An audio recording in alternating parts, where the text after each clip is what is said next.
తినరా మైమరచి తినరా మైమరచి తినరా మైమరచి తినరా మైమరచి వెయ్యేళ్ళ నాటి కండలొడ్డట. వెయ్యేళ్ళ నాటి కండలడ్డ ఏంటిదో ఇప్పుడు మనం తెలుసుకుందాం మిత్రము.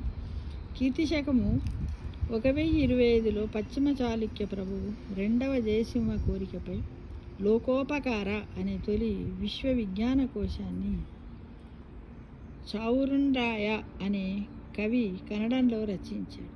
ఇదే సమయంలో తూర్పు చాళుక్య ప్రభువు రాజరాజ నరేంద్రుడి కోరిక మీద పావులూరి మల్లన గణిత శాస్త్ర గ్రంథము సారాగణిత సంగ్రహణము వెలువరించారు. సరిగ్గా 1000 ఏళ్ల క్రితం దక్షిణాదిలో ప్రాంతీయ భాషల్లో వెలువడిన తొలి వైజ్ఞానిక గ్రంథాలు ఇవి.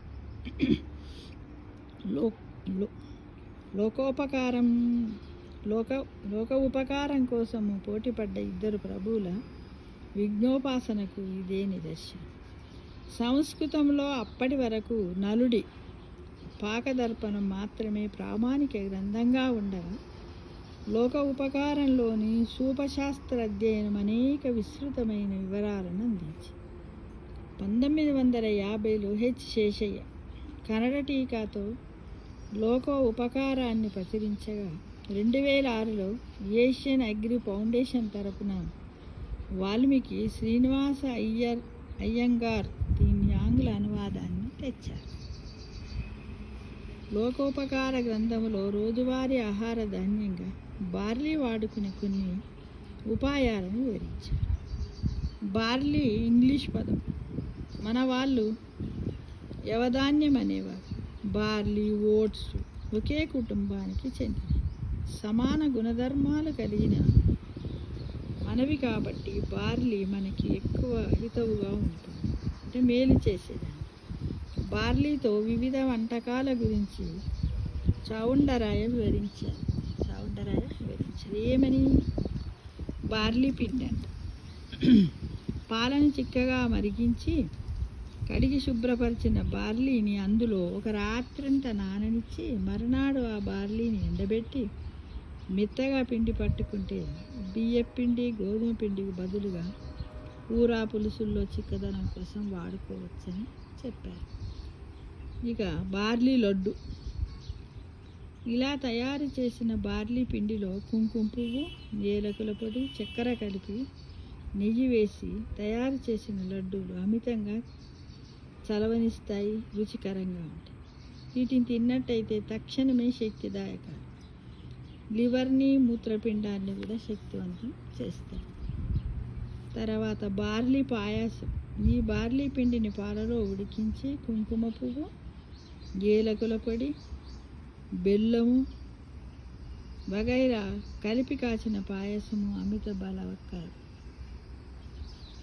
చలవ చేస్తుంది. వేసవిలో వడదెబ్బ కొట్టకుండా కూడా మనల్ని కాపాడుతుంది. బార్లీ హల్వా. పాలలో తగినంత చక్కెర పాకం కలిపి సగము మిగిలేంత దాకా మరిగించి పైన చెప్పిన బార్లీ పిండిని కలిపి ఉడికించాలి.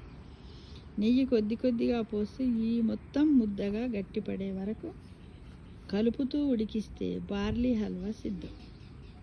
కుంకుమ పువ్వు, ఏలకుల పొడి, డ్రై నట్స్, డ్రై ఫ్రూట్స్ వగైరా కలుపుకొని తింటే చాలా టేస్టీగా ఉంటుంది మిత్రం. మైదాతో వండిన హల్వా కన్నా ఎన్నో రెట్లు పోషక విలువ కలిగినది, ఆరోగ్యకరమైనది బార్లీ. కానీ మనం చాలామంది బార్లీని చాలా తక్కువగా వాడతాం. ఏదన్నా కిడ్నీ ప్రాబ్లమ్స్ ఉన్నవాళ్ళు, డైజెషన్ ప్రాబ్లం ఉన్నవాళ్ళు మట్టికే తిని వాడుతూ ఉంటారు మిత్రం. ఇక కండలడ్డు. బార్లీ హల్వాలో ఖర్జూరము, తీయరేగు పండు లేదా ద్రాక్ష లాంటి పండ్ల గుజ్జు కలిపి కుంకుమ పువ్వు, దాల్చిన చెక్క, బిర్యానీ ఆకు, పచ్చకర్పూరం లాంటివి రుచి కొద్ది కలుపుకొని ఉండలు కట్టుకొని పంచదార పొడిలో పొర్లిస్తే దానిని కండలడ్డు అంటారని లోక ఉపకారం పేర్కొన్నది. బార్లీతో కూడా అప్పాలు చేసుకోవచ్చట. బార్లీ హల్వాని ఉండలు కట్టి వేళ్ళతో గుండ్రంగా మందంగా వత్తి నేతిలో వేగించినవి బార్లీ అప్పాలు. బార్లీ పిండిని ఉడికించిన జావాలో ఉప్పు, నిమ్మరసము కలిపి తాగితే వడదెబ్బ నుంచి బయటపడతారు. గోరువెచ్చని పాలలో ఈ పిండిని తగినంత కలిపి తోడుపెట్టి చిలికిన మజ్జిగ మంచి ప్రీబయాటిక్ ఆహారం. ఉదయాన్నే చిలికి తాగితే మంచి. విరేచనం కూడా కాకుండా మనల్ని కాపాడుతుంది. ఇక బార్లీలో ఏమేమి ఉంటాయి? ప్రోటీన్లు ఉంటాయి, కాల్షియం, ఐరన్, ఫాస్ఫరస్, జింక్ కూడా ఉన్నాయి. అధిక ఫైబర్ కూడా ఉంటుంది. ఎలాంటి ఫైబర్? డయాటరీ ఫైబర్. ఇక స్థూలకాయము, షుగరు ఉన్నట్టయితే ఈ బార్లీ చాలా చక్కగా పనిచేస్తుంది.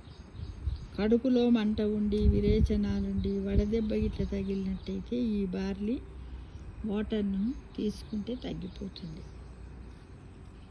ఇక పాలల్లో నానబెట్టి పొడి చేసే బియ్యము, గోధుమ పిండికి బదులుగా మనం అన్నిట్లలో వాడుకోవచ్చు. దీనివల్ల మనము ఒక హెల్దీ డైట్ను పొందగలుగుతాం మిత్రమా. తప్పకుండా మనము ప్రస్తుతం ఇప్పుడున్న సిచ్యువేషన్లో అసలు బార్లీని మన డైట్లో అస్సలు చేర్చుకోవటం లేదు. కానీ కనీసం ఈ వీడియో విన్న తర్వాతనైనా మన డైట్లో ఈ బార్లీ గింజలను కూడా మనం చేర్చుకుంటే బాగుంటుందేమో మిత్రమా. ఎందుకంటే ఇన్ని ప్రయోజనాలు ఉన్నటువంటి ఈ ఆహార పదార్థాలలో ఇది అతి ముఖ్యంగా ఉన్నది కాబట్టి దీన్ని వాడుకుంటే బాగుంటుంది. వాడుకోవాలని కూడా మిమ్మల్ని అందరినీ ఆశిస్తున్నాను. సర్వే జనా సుఖినో భవంతు.